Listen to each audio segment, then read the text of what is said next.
안녕하세요. 봉사 에듀사랑 아는 언니예요. 오늘은 5살 유치원생 친구 웩슬러 검사, 기질 검사, 부모 양육태도 검사한 것을 토대로 실제 상담 내용을 한번 말씀드려볼게요. 지금 화면에 보이는 것은 웩슬러 오판 검사한 결과거든요.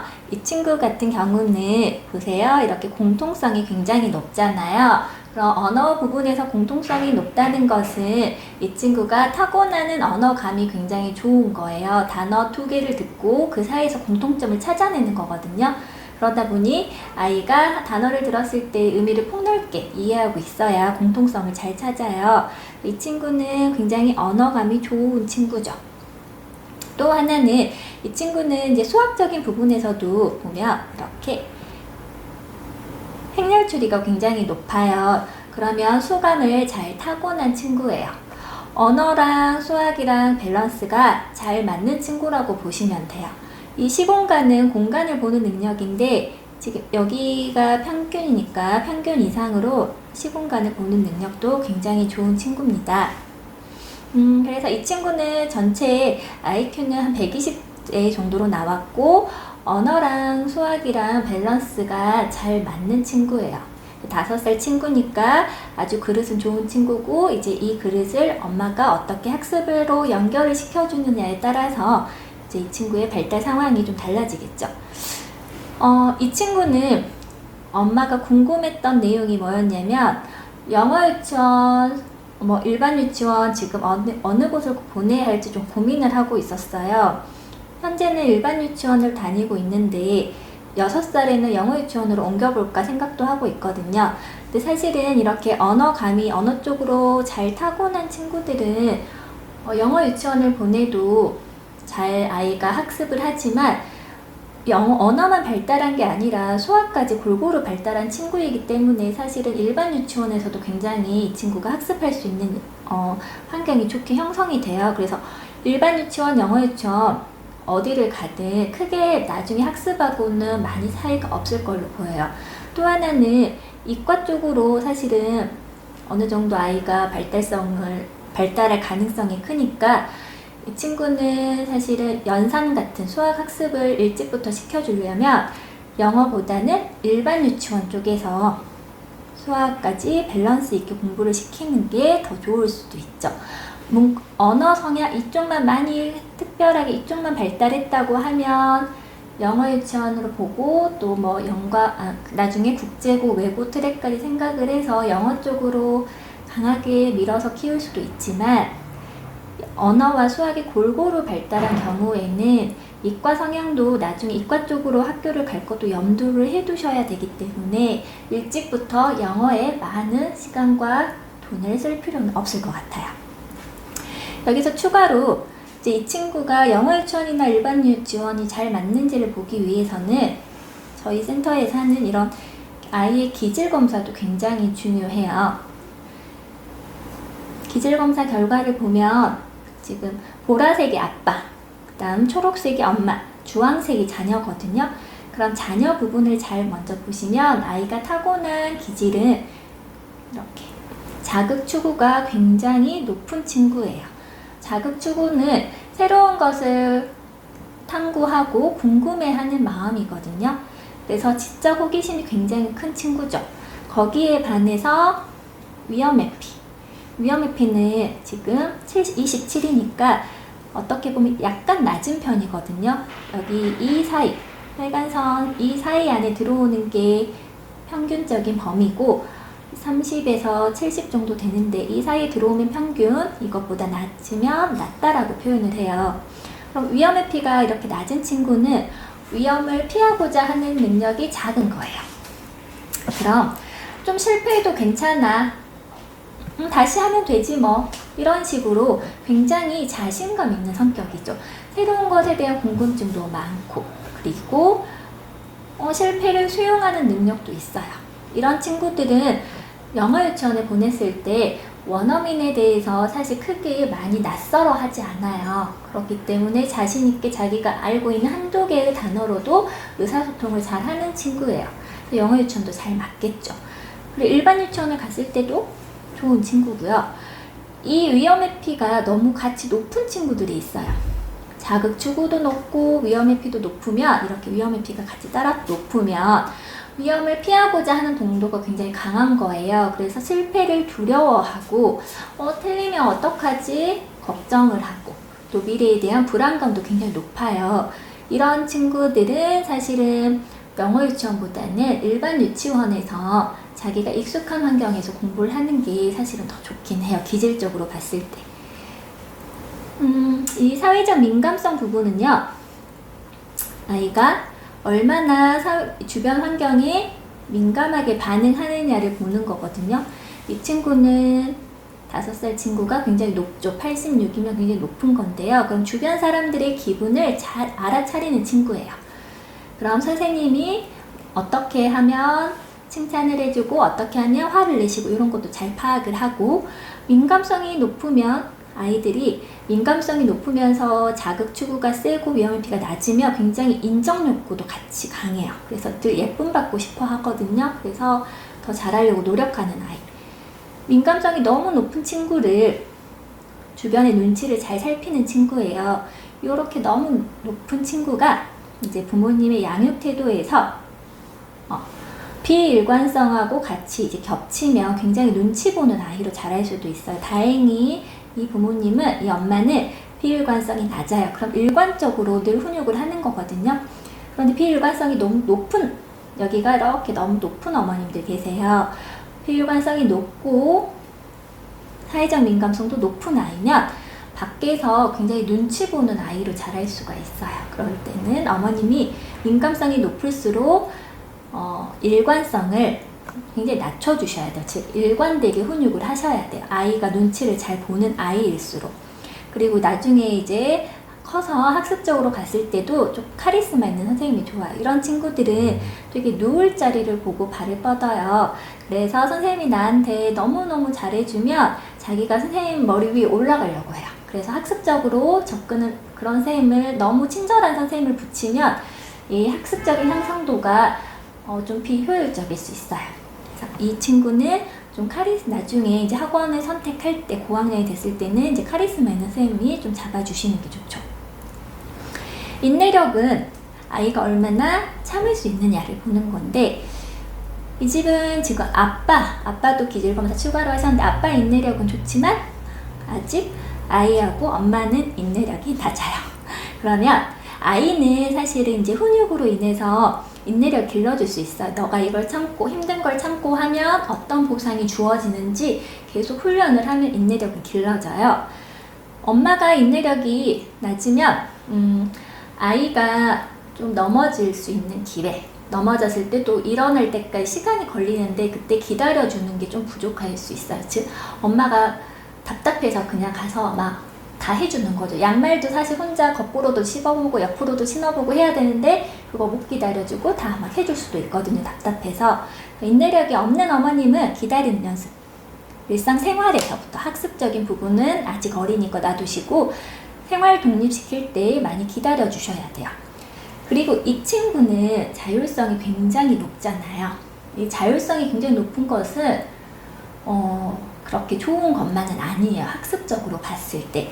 요 정상, 이 30에서 70 요 범위 안에 돌아오면 아이가 자율성이 괜찮은 건데, 너무 높으면 자기 마음대로의 자율성이거든요. 즉 고집이에요. 고집불통. 그리고 수용성이 약해요. 수용성이라는 것은 상대방의 말을 받아들이는 능력이거든요.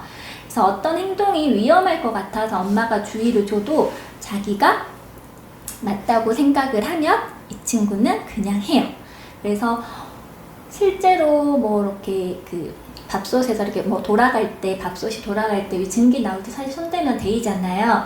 그걸 알려줬어도 자기가 실제로 한번 만져보고 나서 뜨겁다는 것을 느끼고 직접 몸으로 체험을 한 후에 잘못됐다는 걸 아는 친구들이죠. 말로는 안 되고 먼저 직접 잘 경험을 해봐야 되고요. 고집이 굉장히 세서 엄마가 원하는 대로 이끌어가기가 좀 힘들어요. 이런 친구일수록 사실은 학습적인 노출은 빨리 시켜주셔야 돼요. 이렇게 자율성이 강한데 엄마가 얘는 스스로 하니까 나중에 공부도 스스로 하겠지? 라고 생각을 하고 뭐 이렇게 3학년까지, 한 4학년까지 놀려요. 자기가 공부하고 싶으면 지가 알아서 스스로 하겠지 하고 놀리는데, 자율성이 강한 아이들이 공부 습관이 한번 잘못 잡히면 잘 안 바뀌어요. 그래서 자율성이 높고 아까 봤던 대로 지능이 패턴이 120 이상이어서 공부 머리가 있으면 한 7살부터 공부 습관은 꼭 잡아주셔야 돼요. 연산, 그리고 기본적인 영어, 독서 이런 것들을 1학년 때부터 남들하고 똑같이 그러니까 공부를 열심히 시키는 학군지 친구들과 똑같이 이 커리를 잡아주셔야지, 나는 좀 더 놀렸다가 얘가 마음 먹으면 시작할 거야 라고 시작하잖아요. 그럼 한 5학년 때쯤 어머님들이 이제 학원으로 보내세요. 그러면 이 노출이 안 되면 이 좋았던 공부 능력도 많이 사라지고요. 아이가 잘못된 공부 습관이 잘 바뀌지도 않아요. 그래서 이런 친구는 일찍 좀 사교육에 학습적인 노출을 많이 시키면 엄마가 원하는 결과를 좀 만들어낼 수가 있죠. 이 집은 연대감이 다 좋아요. 아빠도 엄마도 아이도. 연대감이라는 것은 남과 함께 더불어서 잘 살아보자는 거거든요. 그러니까 공동체 의식이라고 생각하시면 돼요.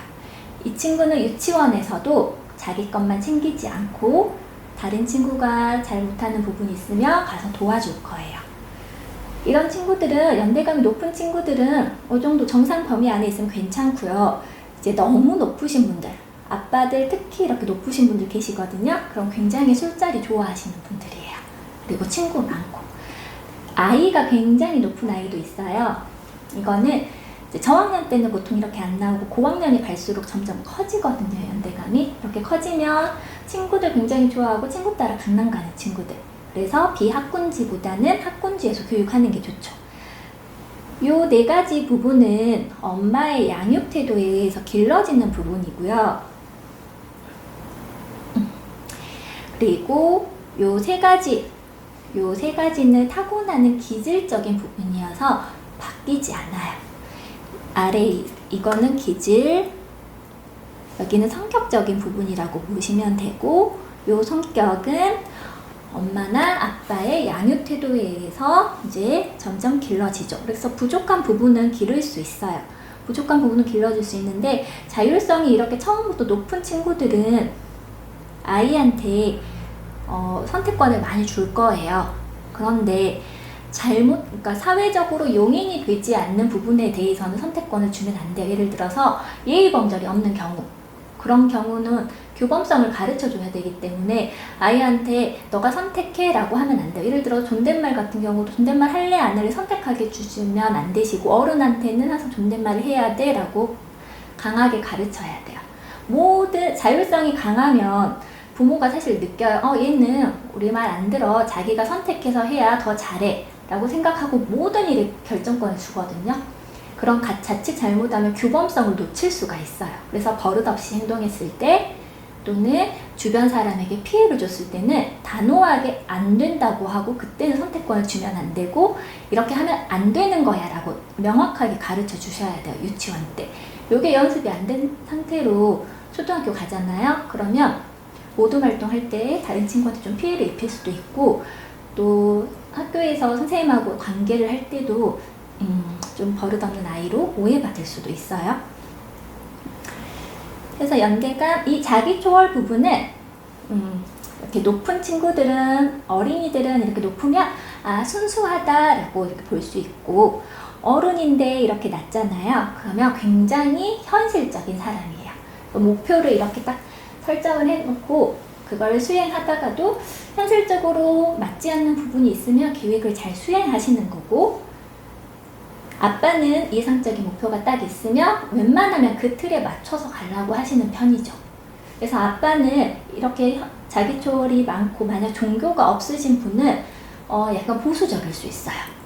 사고 방식에 있어서. 그래서 어머님이 그걸 알고, 엄마는 굉장히 현실과 타협을 하는데 아빠는 정해진 자기 다움이 딱 있으면 그걸 끝까지 맞추려고 하거든요. 그 부분에서 좀 의사결정이 조율이 필요한 집이죠. 이거 이제 대충 대략적인 부분은 이제 말씀드렸고요. 실제로 엄마가 하는 양육 태도를 보면 여기 이 중에서 가장 중요한 건 비일관성이에요. 일관적인 양육 태도를 보여주셔야 돼요. 엄마가 기분이 좋을 때는 오케이 괜찮아 라고 했다가 기분이 안 좋으면 또 그렇게 하면 안 되지 하고 혼내고 이렇게 왔다 갔다 하면 아이들은 굉장히 불안하게 되고요. 사춘기가 돼서 이런 엄마의 비일관적인 모습을 보면 아이는 엄마를 신뢰하지 않게 돼요. 그래서 엄마 말이 더 이상 먹히지 않거든요. 그래서 일찍부터 안 되는 건 끝까지 안 돼 라고 단호하게 가르치셔야 되고, 아이를 키우는 힘은, 아이를 움직이는 힘을 여기에 있어요. 지지표현, 칭찬, 그리고 스킨십, 그리고 따뜻한 말, 그리고 자주 안아주기. 이렇게 어린아이들 같은 경우는 스킨십도 굉장히 중요한 지지표현 중에 하나예요. 그래서 자주 만지고 뽀뽀해주고 이런 것들도 굉장히 중요해요. 여기 주황색 부분이 이상적인 범위거든요. 그런데 지금 여기 어머님은 아직 이상적인 범위에 도달하지 못하셨죠. 그래서 조금 더 아이한테 칭찬을 해주셔야 되고, 이걸 왜 하면 안 되는지, 하면 어떤 점이 좋은지, 이렇게 했을 땐 또 다른 사람은 어떻게 느끼는지 이렇게 구체적으로 좀 설명도 해주셔야 돼요. 이 지지 표현과 합리적 설명이 있어야 아이들은 인내력이 좀 길러져요. 왜 내가 이거 지금 하고 싶지만 참아야 되는지, 그런 것들은 합리적인 설명이 있으면 5살 친구들도 논리적으로 이제 어느 정도 사고가 되기 때문에 기다릴 수 있거든요. 그래서 아이의 이 인내력을 키우기 위해서는 합리적 설명이 정말 중요해요. 성취 압력은 지금 적당하게 있는 거예요. 성취 압력이라는 것은 아이한테 직접적으로 요거 줄넘기 너 정도면 뭐 10개 정도는 할 수 있어, 뭐 숫자 1, 2, 3, 4, 5까지는 할 수 있어 라고 아이한테 직접적으로 말을 하는 게 성취 압력이고요. 과잉 기대는 직접 말하지 않고 눈빛으로만 쏘는 거예요. 제가 잘했으면 좋겠는데, 이번 레벨 테스트 100점 맞았으면 좋겠는데, 이렇게 눈빛으로만 쏘는 건데, 이 과잉 기대가 너무 높고 민감성이 너무 높은 친구들, 그러니까 엄마는 과잉 기대니까 내가 직접 말은 안 했어, 눈빛으로만 보냈기 때문에 나는 괜찮아, 나는 그렇게 푸시하는 엄마가 아니야 라고 엄마는 위안을 삼고, 근데 아이는 다 느낀다는 거죠. 민감성이 높으면. 근데 이 어머님은 과잉 기대가 좀 낮으신 편이죠. 그러면 아이 입장에서는 또 어떻게 느끼냐면 엄마는 내가 뭘 하든 나한테 별로 관심이 없네? 라고 아이 입장에서는 그렇게 엄마는 나를 별로 사랑하지 않나 봐 이렇게 생각할 수도 있어요. 그래서 적당한 과잉 기대는 아이한테는 관심의 표현이에요. 적당히 해주시는 거 괜찮고요. 간섭은 이렇게 하지 마라 라고 직접 엄마랑 아빠가 이렇게 참견하는 거거든요, 아이 일에. 근데 이 친구는 자율성이 높아서 이렇게 간섭을 하면 오히려 사이가 안 좋아질 거예요. 아이가 그냥 할 수 있게 내버려 두는 게 좋은데, 왜 간섭을 하냐면 엄마가 특히 많이 간섭을 할 거예요. 왜 그러냐, 엄마 인내력이 또 낮잖아요. 그러니까 엄마가 좀 참고 기다려줘야 되는데 빨리빨리 하고 어딜 가야 되는데 못 기다리시는 거죠.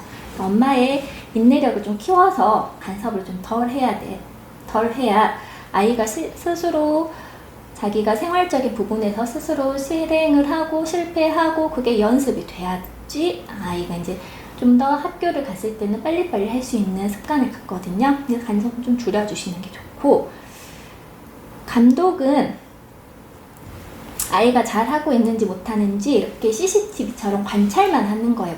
이렇게 직접 간섭이 아니라. 그래서 이렇게 조금 기다리면서 이렇게 바라만 봐주시고 실제로 들어가서 도와주시는 것은 좀 낮춰주셔야 돼요. 아이가 직접 좀 뭔가를 해볼 수 있는 기회를 좀 더 주시면 좋고요. 처벌은 지금 굉장히 수위가 높잖아요. 근데 이게 보통은 어떤 규범성을 가르쳐 줄 때 지금 많이 필요한 시기예요. 4살, 5살이면 아이에 따라서는 미운 4살 오기도 하고요. 또 이제 4살을 좀 더 지나서 5살 때 또 자기가 잘못 좀 규범성을 놓치는 경우가 있거든요. 그래서 처벌은 신체적인 처벌 아니고 합의된 처벌은 괜찮아요. 엄마가 너한테 이렇게 하지 말라고 했지? 3번만 더 하면 다음에는 뭐 생각하는 의자에 좀 앉아있을 거야. 이런 식으로 아이와 먼저 규칙을 정하고 그 규칙을 어겼을 때는 생각하는 의자에 앉는다. 이런 처벌은 필요합니다. 아예 없는 것보다는 좀 적당하게 있어야 아이가 규범성을 배워요. 그래서 유치원 때까지 규범성을 잘 배워야 초등학교 가서 사실은 아이가 생활에 적응하기가 편해요. 5, 6, 7세에 너무 친절한 선생님 만난다거나 너무 조부모님, 그러니까 할아버지 할머니 밑에서 너무 오냐오냐 큰다거나 이렇게 하면 자기가 좀 마음대로 하는 게 습관이 돼버리면요, 학교에 와서 20명 이상의 아이들이 함께 생활할 때 도저히 적응하기 힘들죠. 그래서 이 친구의 지금 고민은 영어 유치원을 갈까 말까였는데, 학습적인 부분에서는 영유는 가도 좋고 경제적인 부분 허락하면 가도 괜찮고, 경제적인 부분이라든지 환경적인 요인이 좀 보내기 힘든 부분이면 일반 유치원에 있어도 괜찮겠다. 문이과가 공통으로 골고루 발달했기 때문에 그거고요. 이 친구도 그림 기억이 이렇게 낮잖아요. 그러면 눈으로 오랫동안 앉아서 뭔가를 보는 게 좀 어렵거든요. 좀 엉덩이가 가벼운 친구예요.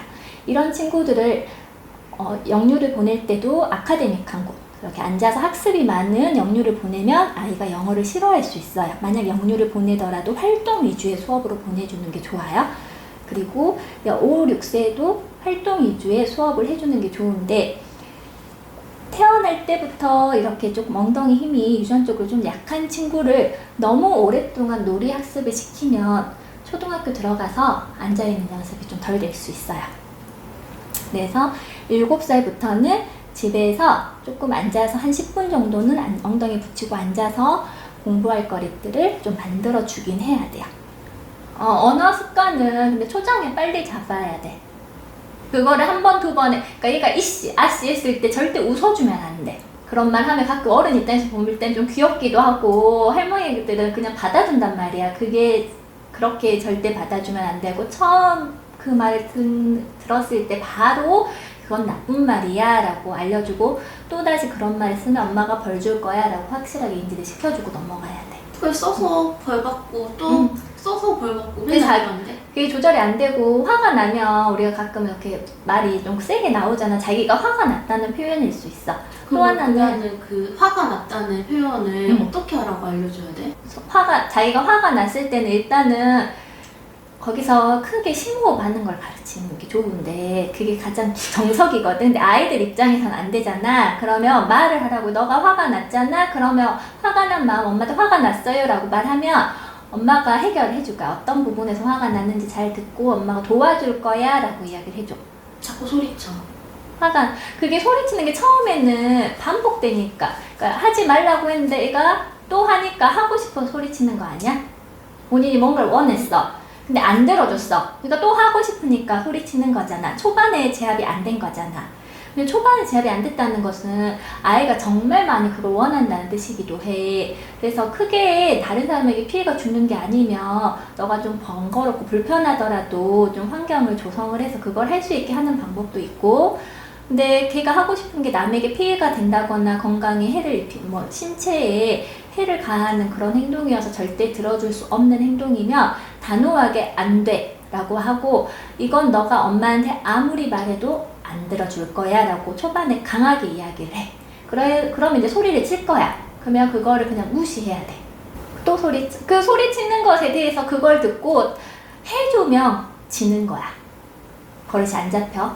소리쳤을 때 자기가 원하는 걸 얻으면 안 돼. 소리쳐도 내가 끝까지 원하는 걸 못 얻어야 돼. 해줄 거였으면 처음에 해주거나. 아니 그것도 있는데 의사 표현할 때 화내 자꾸. 내가 아까 몇 번 말했잖아 하면서 소리쳐. 그러니까 자기 기분을 못 이겨가지고 짜증 섞인 말투를 한다는 그렇죠. 거지. 그거는 아이가 지금 힘들다는 거야. 유치원에서 적응하기가, 말하기 힘들다는 거지. 기분이 안 좋다는 거잖아. 자기 컨디션이 안 좋다는 거야. 근데 꼭 엄마한테 아빠한테만 해? 집에서밖에 할 데가 없잖아. 유치원은 내가 가면을 쓰고 다녀야 되는 곳이고, 집이 제일 편한 곳이야. 잘 생각해보면 그게 바로 애들 공부 학습시킬 때 스트레스거든. 중고등학생들이 집에 와서 엄마한테 엄청 기분 나쁘게 말해. 말 한마디를 던지더라도 친구나 선생님한테는 다르게 표현하는데 엄마한테는 굉장히 기분 나쁘게 딱 그 억양도 있고 말투가 있거든. 그게 자기가 지금 힘드니까, 공부하느라 힘들거나 어딘가 뭔가 적응하느라 힘드니까 그렇게 나오는 거야. 그러니까 아이가 지금 몸 상태가 적응하느라 힘든 거야. 그래서 방과 후를 하나 줄여주든지 아이 좀 더 놀려줘야 돼. 얘가 긴장 상황이 지금 많다는 거야. 유치원에 오래 있으면 있을수록 얘는 계속 긴장할 거야. 민감성이 높으니까 눈치도 봐야 되고 거기서 자기가 이쁨 받아야 되고 계속 자기가 하고 싶은 대로 못 하고 있거든. 근데 집에 오면 이제서야 제일 편한 곳이니까 내가 할 수 있는 대로 하는 거잖아. 그러니까 아이가 유치원에 잘 참고 왔으니까 집에서는 좀 들어주는 것도 필요하지. 근데 이제 좀 들어주면 이 친구는 이제 더 들어달라고 선을 넘잖아. 근데 그 선은 절대 넘기면 안 된다는 게 이제 계속 5살, 6살, 7살 때까지 계속 그게 교육이 돼야 되는 상황이야. 그러니까 내가 말한 대로 한 번에 그런 게 좋아지면 아이 키우기가 진짜 쉽겠지. 그래서 이거는 방법이 없고 지속적으로 훈육을 해야 되는 부분인데, 원칙은 아이가 그러니까 소리치거나 짜증을 내거나 했을 때 들어줄 거면 빨리 들어주고, 처음에 한두 번 안 된다고 했으면 끝까지 안 돼야지 중간에 태도를 바꾸는 게 사실은 아이한테는 굉장히 혼란스러운 일이야. 그럼 내가 때를 쓸수록 엄마가 나한테 들어주네? 이게 학습이 되거든. 그러니까 그것만 원칙만 지키면 돼. 근데 계속 문제 상황이 생기니까 힘들어도 좀 해. 너가 말하기가 힘들고 그러면 너가 보약을 먹어야지. 네가 보약을 먹어. 내가 보약을 먹어야 하는 이유는 이거야. 지금 힘들어서 지지 표현하고 합리적 설명 이게 떨어져 있으니까 보약을 좀 더 먹도록 해. 엄마가 기분이 좋고 건강해야 돼. 엄마 컨디션이 좋아야 아이를 잘 키울 수 있어. 엄마 컨디션 관리가 제일 중요해. 아이 양육에서는. 그럼 지금은 뭐 아무것도 안 시켜도 돼? 지금은 많이 놀려. 이렇게 엉덩이 가볍고 되게 잘하고 싶은 애를 이거 상담 듣고 얘 공부머리 있네? 지금부터 수학이랑 막 영어랑 시켜볼까 하고 과하게 학습이 들어가잖아? 그러면 이 친구는 자기가 학습을 했을 때 빨리빨리 성취가 되며 재밌어 하는데 자기가 생각할 때 점점 어려워지잖아? 그럼 공부에 흥미를 잃을 수 있어. 기본적으로 엉덩이가 가볍고 집중력이 세진 않으니까. 그냥 놀이학습으로 놀리고, 이제 숫자랑은 친해져야 되니까 사탕 같은 거 줄 때 주면서 계속 세어보게 하고 몇 개 빼고 몇 개 남았는지 물어보고 이런 것들 그냥 기본적으로 하고, 숫자는 1부터 50까지는 한 6살부터는 좀 1부터 50까지는 셀 수 있게. 그러니까 5살 때는 일단 1부터 10까지만 좀 세고, 6살 후반 정도 됐을 때는 한 50까지는 세면 좋고, 7살 됐을 때는 한 100까지 정도 세면 좋고, 그 사탕 같은 거 있잖아. 줄 때 일단은 30개 정도 뿌려놓고 이게 몇 개 정도 될 것 같은지 어림시켜 보는 것도 한 6살, 7살 때는 좋고, 지금은 5살이니까 그냥 놀려주고, 내 연산은 공부 습관을 잡아야 돼. 이 친구는 빨리 공부 습관을 잡긴 해야 되거든. 그러니까 7살부터 기본 연산은 좀 자기 능력에 맞게 하루에 한 10분 정도만 학습시키고, 뭔가를 지금 막 가르치려고 하는 것보다는 책을 많이 읽어주는 것, 그리고 언어 부분에서 언어에서 어휘력도 지금 잘 발달돼 있고 상식도 지금 많고, 그러니까 이 상식이 많다는 건 지금 현재 배경 지식이 많다는 거거든. 책을 많이 읽어줬다는 거야. 그래서 지금처럼 책 더 많이 읽어주고, 지금은 책 보고 놀러 다니는 거 그것만 해주면 돼. 그러면 사실 5살 친구는 이제 뭐 영어 유치원, 일반 유치원 결정 지을 때라든지, 지금 현재 너무 많은 문제 행동이 나타난다든지, 아니면 엄마가 너무 아이 키우는 게 지금 현재 너무 힘들어서 좀 아이 기질에 맞게끔 어딘가에 상담이 필요하다든지, 이렇게 현재 문제 상황이 있거나 바로 해결해야 할 문제가 있을 때 5살, 6살 정도는 상담을 받아보는 게 좋고, 이제 7살 한 겨울방학 때쯤? 그때 받아보면 초등학교 이제 어떻게 영어 수학 학습시킬지, 그리고 뭐 사립초나 일반초를 언니가 맞을지, 영유 일반 유치원도 기질 보고 가는 것처럼 사립초 일반 유치원, 일반 초등학교도 좀 기질에 따라서 아이한테 더 필요한 학교가 있기도 하거든. 그러니까 그런 거 알아볼 때는 도움이 되지. 근데 너는 지금 별로 크게 문제 상황이 없는 것 같아.